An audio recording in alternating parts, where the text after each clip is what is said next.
Pondé, o que você acha que deu errado nessa geração do milênio? Olha, hoje, na realidade, as maiores críticas são ao Z, né? Os milênios já estão ficando em paz, né? Então tá, então vamos do milênio para mas Z. a discussão ao redor dos milênios, que existia, sei lá, 10 anos atrás, né? Hoje ainda se fala, mas o foco acabou sendo mais agora a geração Z, né? É que eu acho que se deu errado para Z é porque começou a dar errado nos milênios. Então, é que os milênios hoje estão pagando diga. Não, ou será que é porque os milênios já estão ficando velhos e aí para de dar problema? Para de encher. Para de encher o saco. Já paga boleto, né? Porque o boleto é um grande educador, né? Então, boleto paga. O boleto ensina você exatamente o seu tamanho. Né? Os boletos que você consegue pagar fala do seu tamanho. Né? Coloca o pé no chão que é uma beleza. Do quão chato você pode ser, né? Exatamente, né?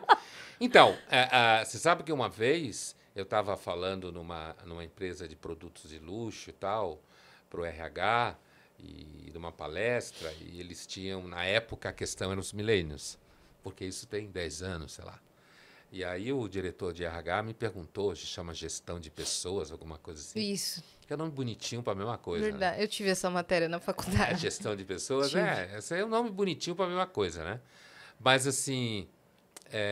e ele falou assim, o que eu achava que ele tinha que fazer, já que ele contratava milênios e tal, e eles vinham com uma série de demandas, que são parecidas com a Z mesmo.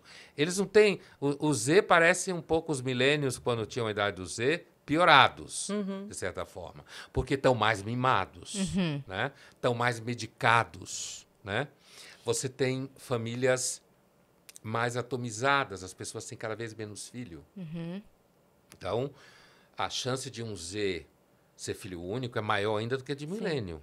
E esses filhos não estão pensando em sair da casa dos pais. Inclusive, essa característica. E um né? outro agravante, né? Porque aí, como a gente está falando de trabalho também, e de mais pressão e de mais trabalho, esses pais também estão trabalhando mais, estão tendo mais culpa de tempo, e aí mima mais. Então, aí, aqui, A ó. mimação vem daí, né? Porque você sente que você não está comparecendo, porque os dois têm que trabalhar pra cacete. E aí começa a mimação Assim, por causa da culpa. Eu só tenho 1 hora por dia com ele, eu não vou deixar ele enfiar a chave de fenda na TV? Então, é mais ou menos isso, né? Não vou deixar ele xingar todo mundo, né? Porque tem tão pouco tempo com ele. Então, o que eu falei para esse gerente de gestão de pessoas, na época acho que ainda chamava RH, eu falei para ele falou, mas eles chegam, já querem ser gerente, querem dia sabático, sabático é uma palavra da moda, né? Então, assim, eles querem, eles acham que eles sempre têm razão, né? Que já são sintomas que a gente vê no Z hoje. E eu falei para ele o seguinte, na época estava na moda essa expressão, contrate alguém da classe C. Lembra da classe C? Sim. Né? Então, contrate alguém da classe C, né? Dê emprego para alguém que conhece o custo do boleto, certo? Alguém que precisa fazer uma vida arrancando ela da parede, né?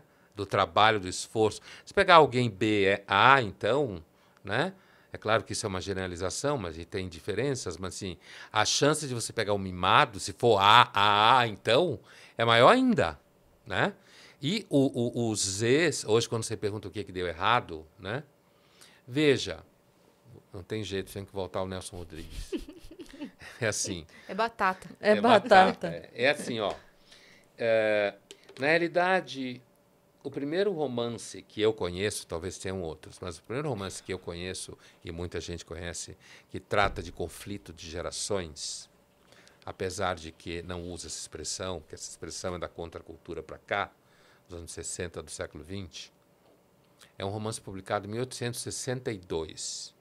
1862. Tá? 100 anos antes dos hippies, na Rússia. É um livro que se chama Pais e Filhos, que virou nome de revista, certo?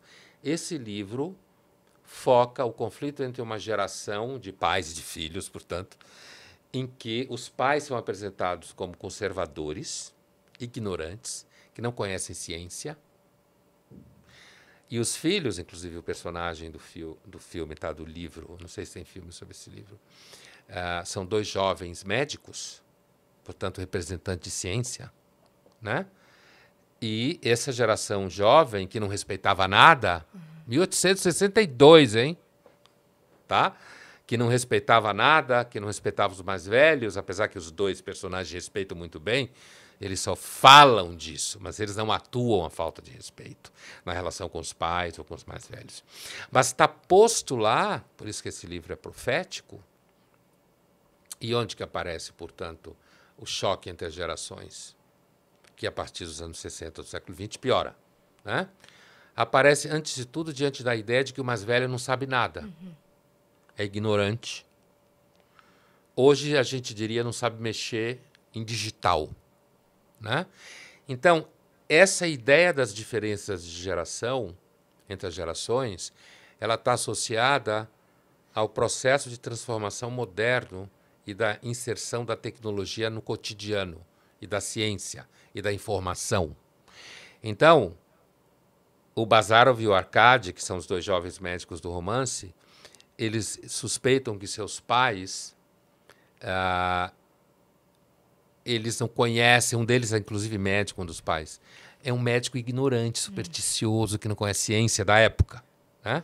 Tem uma cena que o pai do Arkady, inclusive, vive com uma serva que existia na época, né, na Rússia, muito mais jovem que ele, tem um filho com ela, o que era muito comum na Rússia, e ele é viúvo, né?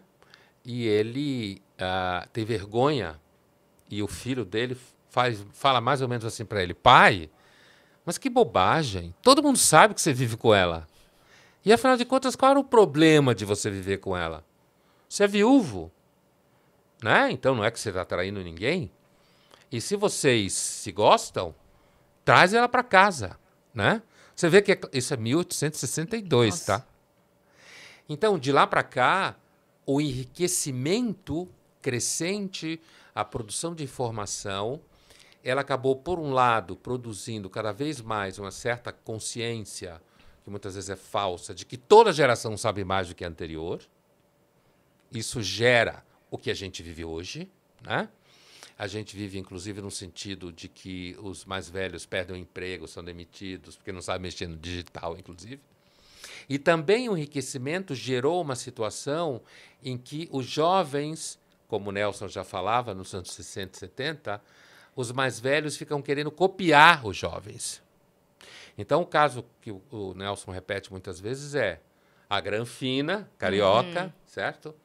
Que tem o seu filho maconheiro, o Nelson falando isso lá, né? Que bate na cara do pai, dá uma surra no pai, porque está com os amigos maconheiros em casa, e o pai não quer que fume maconha em casa. Isso nos anos 60 e 70, tá?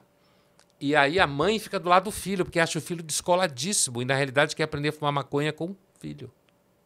É daí que vem um grande estrago, certo?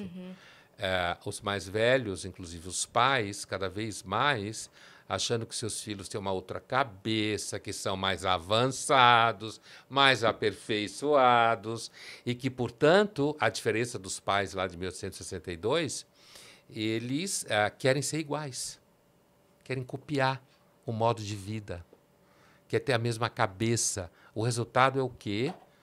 Os jovens perdem completamente o respeito pelos mais velhos. E a referência. Perde completamente a referência. Mas se esses jovens entendem que seus pais não servem como referência e querem eles como referência, os filhos, acabou.